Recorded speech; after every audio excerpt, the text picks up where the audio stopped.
Hello everyone, welcome to all. In the previous session, we have discussed about the types of acceleration sensors, and in this session, we are going to discuss about the types of torque sensors. How do you measure the torques? Okay, so coming to the to what is meant by torque. So as we know that whenever we just consider a moment of the force into the perpendicular moment. Moment is nothing but the not a force into perpendicular distance. You can call it as a moment.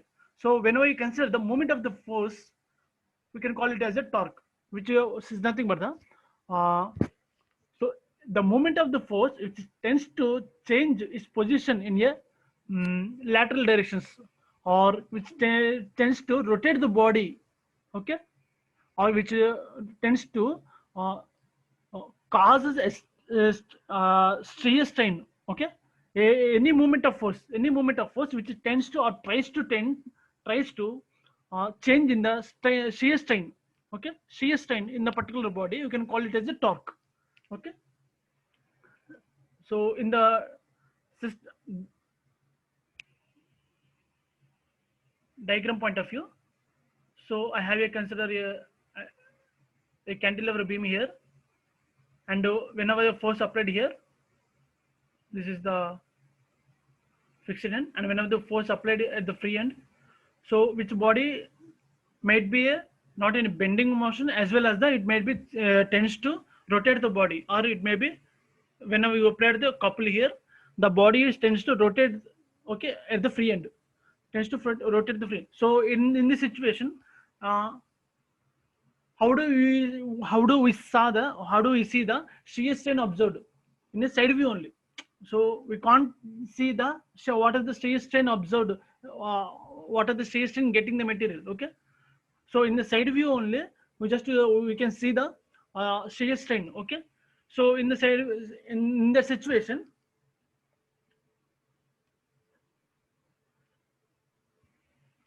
so in that situation you can the shear strain are observed at the 45 degrees only, okay. It's nothing but the, when I consider a side view, the initially the one element, a top element here, I consider a initial position, I just consider the one element at the top. After the application of load, the this element is tends to rotate in a particular direction, okay, either be clockwise, either it may be anti-clockwise. So if in case of clockwise, the how do we so after the application of load, the this top element is comes to bottom, okay, or it tends to comes to at this position, extremely right, or which tends to move in complete left position, okay.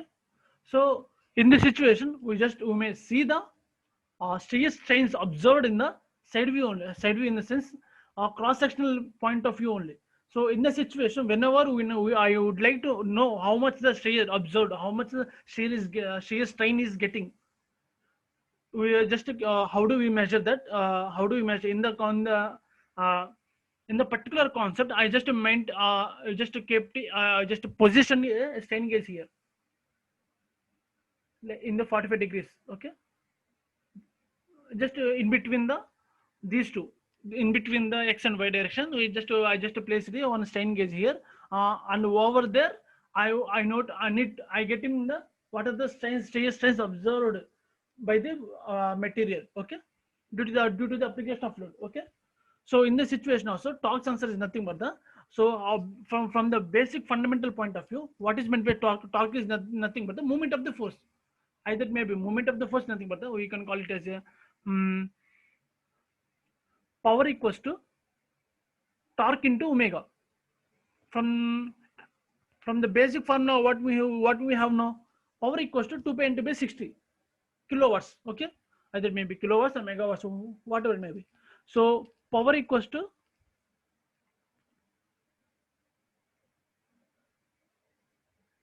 2 pi nt by 60. So here the term 2 pi n by 60, we can call it as the omega, okay, we can call it as the omega. So it is nothing but the uh, it may be angular displacement. Okay, it may be omega. You can call it as the angular displacement. Okay, so here the total power is equals to the angular displacement is multiplied by the torque. Okay,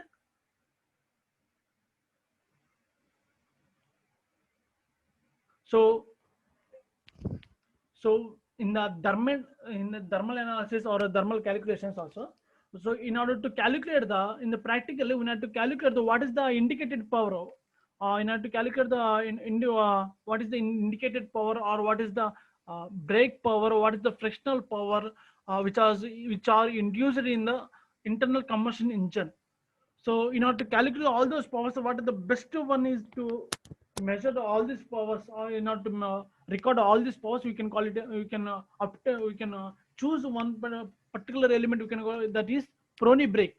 Prony brake. As we will learn in the third semester or second semester in the thermal analysis, thermal labs.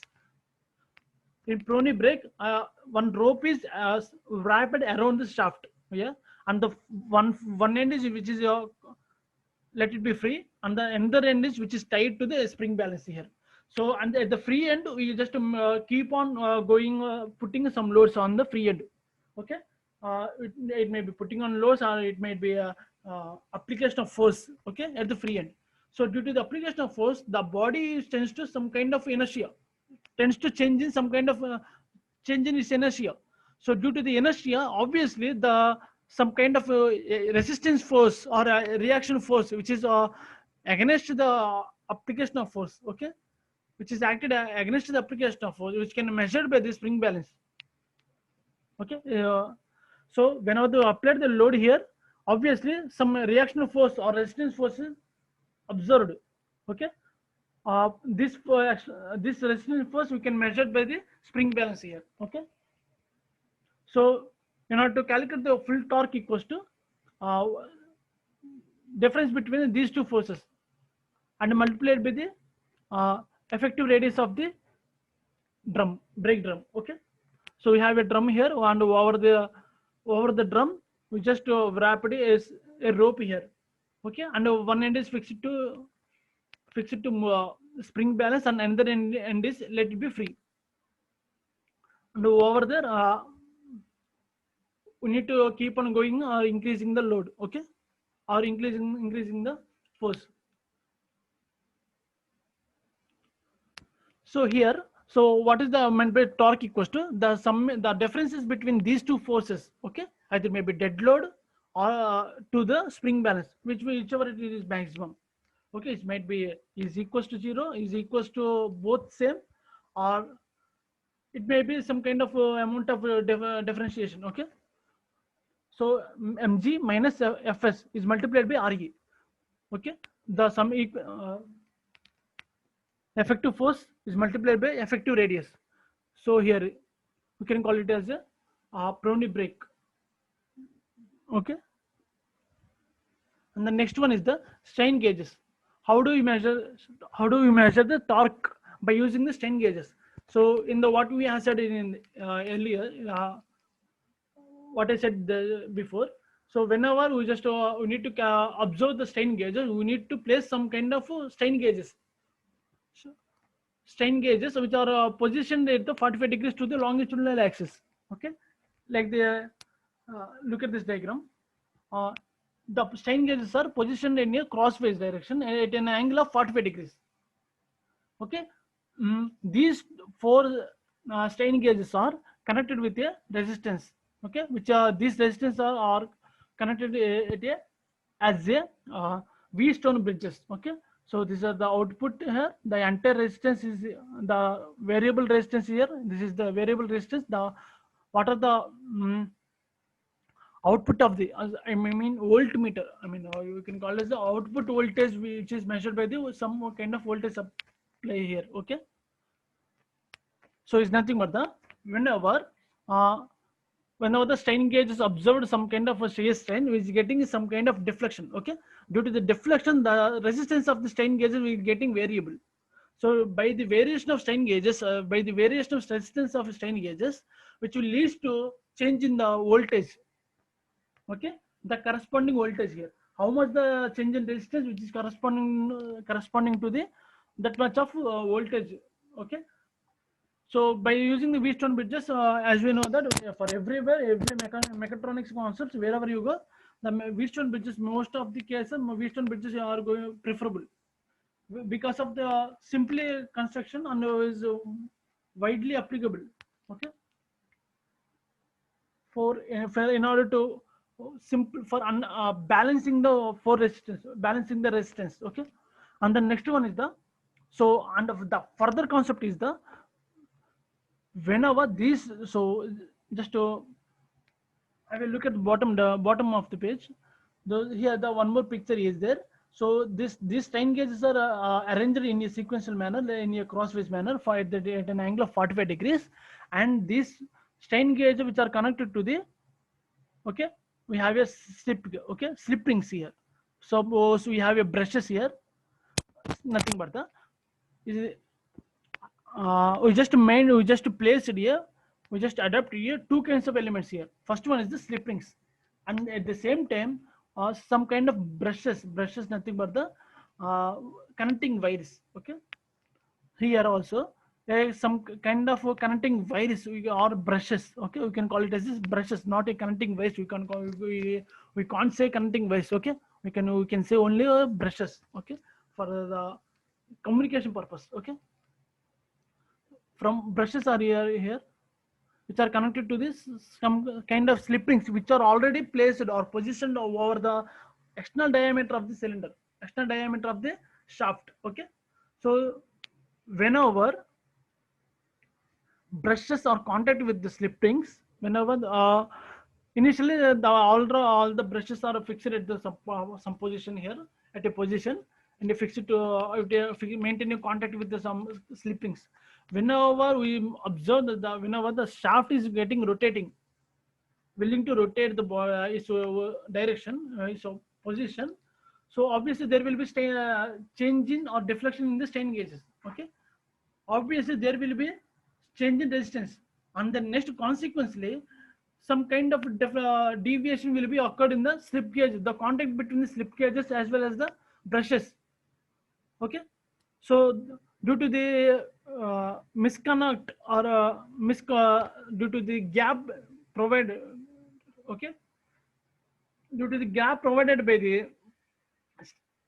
between the slip rings or the brushes, some kind of fluctuating voltage will be produced. Okay, so that fluctuating voltage can measure it as we can record it, and due to the some assistance of due to the help of some conversions from force to voltage, we may predict the how much the force will be applied here, could be applied here. Okay,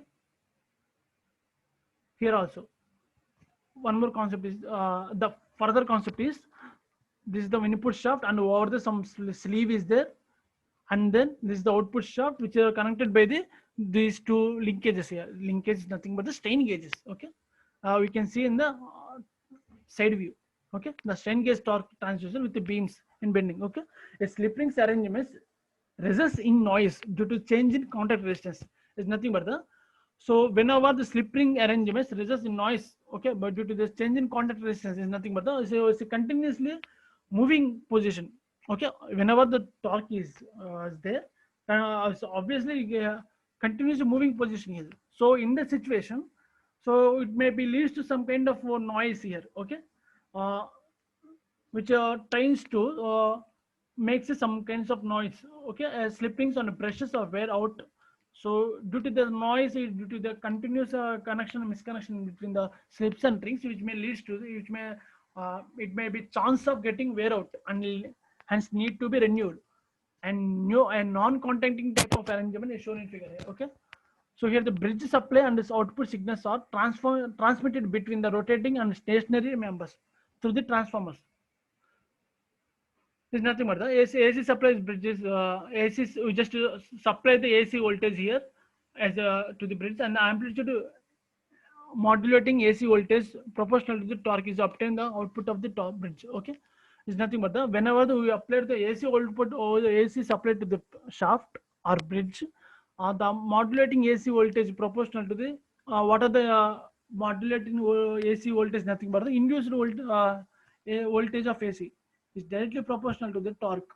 What are the amount of torque is applied and which corresponding to the that amount of voltage has been developed or produced. Okay, we have some proportionality constant here. Okay, torque measurement using torsion bars. So torsion bars is nothing but the we just maintain here some kind of bars here. So angle of twist theta equals to shaft due to the torque can be found using the torsion bars. After measurement of theta, the torque T can be easily calculated from the equation. Okay, so T is equals to we have a formula here G theta pi d power 4 by 32L. Okay, so wherever the transformer has given, wherever the transformer has given in the any diagram, definitely it will there will be a electromagnetic induction principle here. So due to the primary winding, due to the excitation, excite is nothing but the supply of voltage of primary winding, it may leads to some kind of change in EMF which is generated in the secondary windings due to the by the principle of electromagnetic principle here. And those concepts which are also applicable to this, we have some kind of V-stone bridges here. Here also we have two types of windings here. So this is the bridge output, here is the bridge input. Excitation is nothing but the bridge input. Okay.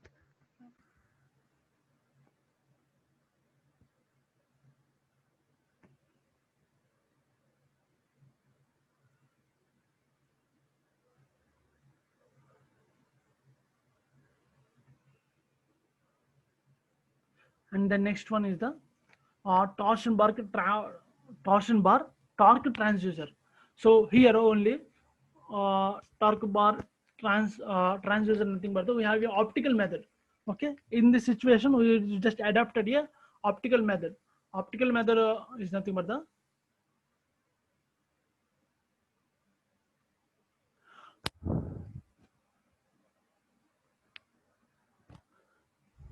optical method is nothing but the suppose we have optical is nothing sir, we have here some kind of light source here or one or at the fixed plate which is at the position of here 2.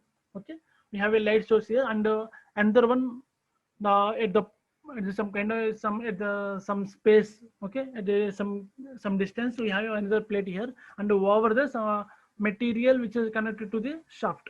Okay, so this is the shaft which is connected to this uh, observer is nothing but the we have one plate here, one circular plate here, and the left hand side we have here some sleeve here which is mounting on the shaft, and at the same time we have a light source here, LED lights here.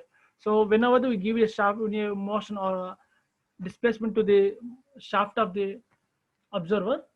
Okay, so in this case the light source is continuously delivering some kind of light energy.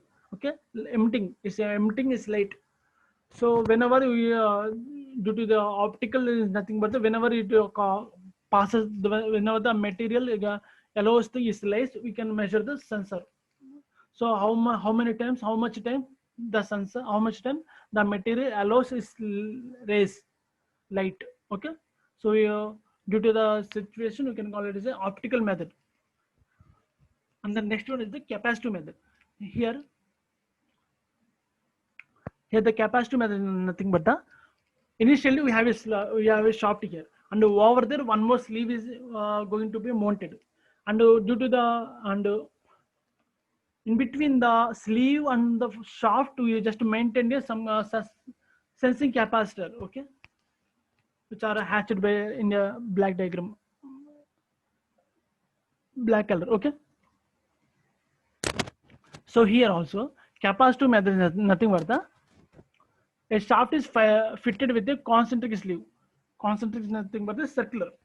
Okay, which is while in motion also the center which is centered to the its position. Okay, sleeve is of dielectric material, a sleeve which is made up of dielectric material, and sleeve is fixed to the shaft at one end and rest on a rubbing bearing on at the other end. Okay, like this one.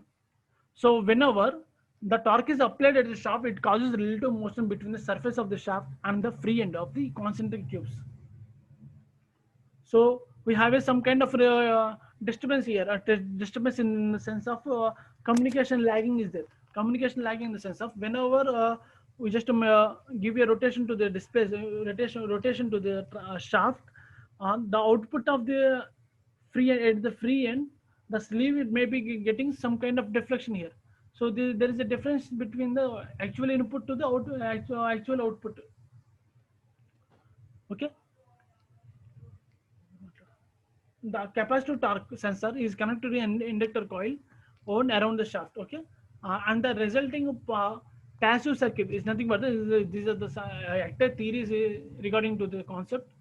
So whenever the free end is there, the which observes the how much the deformation how much the deformation has getting, how much the CSN has observed. Okay, by the sensing capacitor, and this sensing capacitor which brings a output to the as a how much the force has been applied here. Okay, and the next one is the laser optic methods, proximate sensor method. These are the kinds of stroboscope method. These are the kind of one few more concepts of regarding to the torque measurements. Okay, a magnetic sective transducer. Okay, so with the laser optic method, so the system consists of two black and white stripped wheels, okay, that are mounted at either end of the rotating shaft. The black strips on the wheels are arranged in a line. When no torque is applied to the shaft, it's nothing but the, so we have a two wheels here and two black and white stripped wheels here. So which are mounted either at the end of the rotating shaft, okay, which are connected with the both the ends on the fixed end at the same time rear, front end or rear end. So in this situation, the lights from the laser diode light sources is directly directed by the pair of fiber optic cables into the wheels, onto the wheels. Okay, some kind of electronic cells also use it to emptying the lights. Okay, emptying the lights. Suppose a laser diode light source is directed by the pair of fiber optic cables. By the pair of fiber optic cables, nothing but the some kind of lead wires. Okay, lead cables onto the wheels. The rotation of the wheel causes pulses of uh, reflecting light. Is nothing but the initially I have a LED light here. Okay, and then over another side I have a plate here. Okay, and in the plate we have a some hole is there. Okay, initially the light uh, delivering its light or nothing but the LED lights delivering its light energy continuously in the form of in a waveform. Okay, so whenever while in the motion of the body, whenever it tries to, it allows the light light path, okay, through the hole, and then how many times it allows and how many times it does not allows. If in case it does not allows, the what are the light sensor getting strike at the body and getting reflected to the sensor, and which is recorded. So due to the recording, which how many times it strikes the observer, how many times it does not strike the observer. So by the recording of all the recording the number of cycles, you just maintain the how much, just calculating the how much at which speed or how much torque has been applied. Okay, how much force has been applied here. Okay, like this one. In the coming section, we are going to discuss about the remaining part also.